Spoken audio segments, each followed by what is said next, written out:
নমস্কার, কেমন আছেন সবাই? আমাদের আজকের বিষয় কুণ্ডলিনী শক্তি জাগরণ কেন এত বিপজ্জনক। কুণ্ডলিনী শক্তি হলো একটি মহান শক্তি বা পাওয়ার, যে শক্তির কোনো লিমিট নেই। এই অফুরন্ত এক শক্তি। আমাদের শরীরে যে 7টি চক্র রয়েছে, এই 7টি চক্র আমাদের জন্মগত থেকেই বন্ধ থাকে। সেই চক্রগুলি হলো মূলাধার, স্বাধিষ্ঠান, মণিপুর,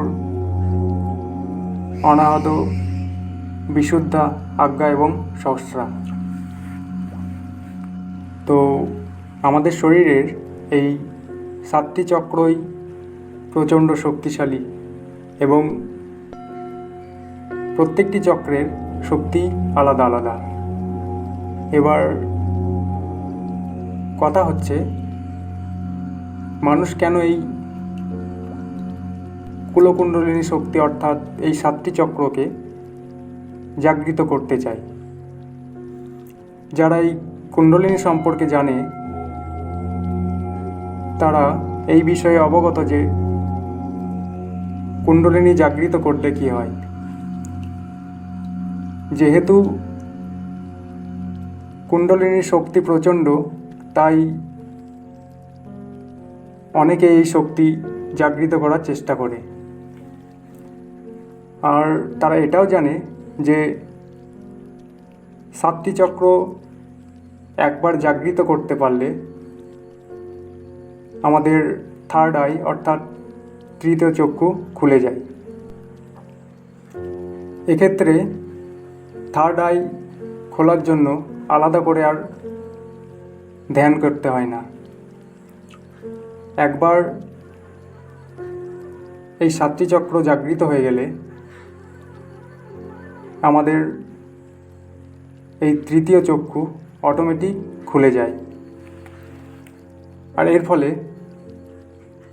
মানুষ তার নিজের মনকে নিজের বশে করতে পারে এবং তার শরীরকে দিয়ে তার যা ইচ্ছে সব করতে পারে। তখন আর তার নিজের আত্মাকে নিজেই আলাদা করে দেখতে পারে এবং তখন সে অন্যের মনকেও খুব সহজেই পড়তে পারে এবং বুঝতে পারে এবং সে ভূত ভবিষ্যৎ সম্পর্কে সব কিছু জানতে পারে। আপনি অন্য কোনো ব্যক্তির মনকেও বলে দিতে পারবেন যে সেই ব্যক্তির মনে ঠিক কী চলছে। এই শক্তি জাগৃত হলে তখন কেউ আর সাধারণ মানুষ থাকে না। তখন এক অসাধারণ হয়ে যায় মানুষ। সে তখন অটোমেটিক এই বিশ্বব্রহ্মাণ্ডকে খুব সহজেই বুঝতে সক্ষম হয়। এই 7টি চক্র জাগৃত হয়ে গেলে মানুষের ব্রেনে এক অফুরন্ত ঊর্জা শক্তি প্রবেশ করতে থাকে। কিন্তু এই শক্তি পাওয়ার পরও আপনি হয়তো অলৌকিক শক্তিকে কাজে লাগাতে পারবেন না, কারণ মানুষ তখন সাধারণ থাকে না, পুরোপুরি সে বদলে যায়। কিন্তু এই কুণ্ডলিনী শক্তি জাগৃত করা অতটা সহজ নয়, কারণ আমাদের ভিতরেই এত শক্তি রয়েছে যে আমরা সেটাই জানি না। আমরা নিজেই জানি না যে আমাদের ভিতরে কত অলৌকিক শক্তি রয়েছে। আর তাই আমরা হঠাৎ করে যদি এই কুণ্ডলিনী শক্তি জাগৃত করি, তাহলে আমাদের মাইন্ড সেটা কন্ট্রোল করতে পারবে না। কারণ আমাদের মন এবং শরীর এই শক্তিকে কন্ট্রোল করার মতো অবস্থায় তখন প্রস্তুত নয়। এই শক্তি অর্জন করতে হলে আগে শারীরিক ও মানসিকভাবে প্রস্তুতি থাকতে হবে।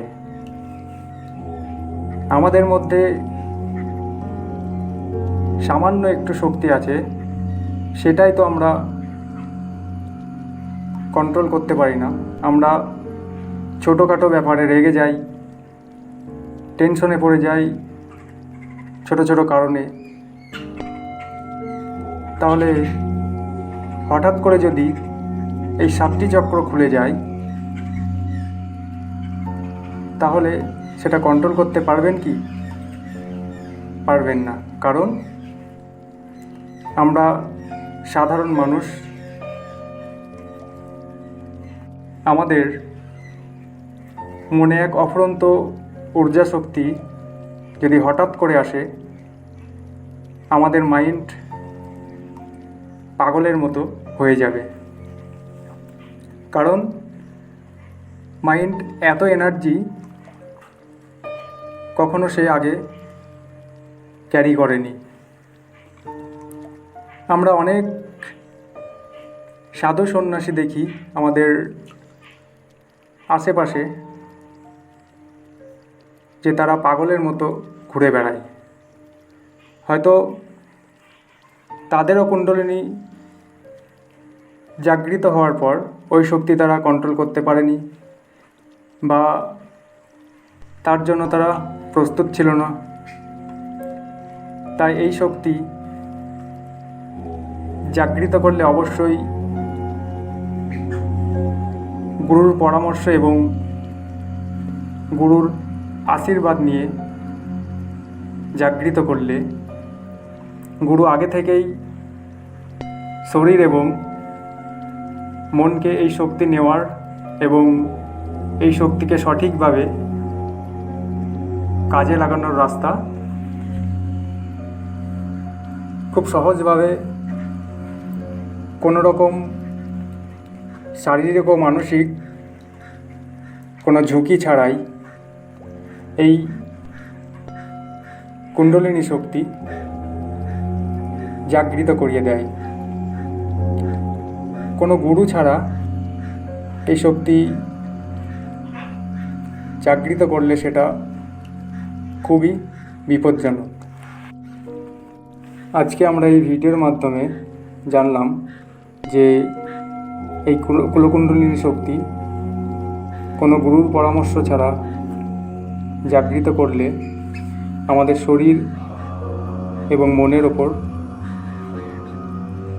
কতটা এফেক্ট করতে পারে বা কতটা বিপজ্জনক।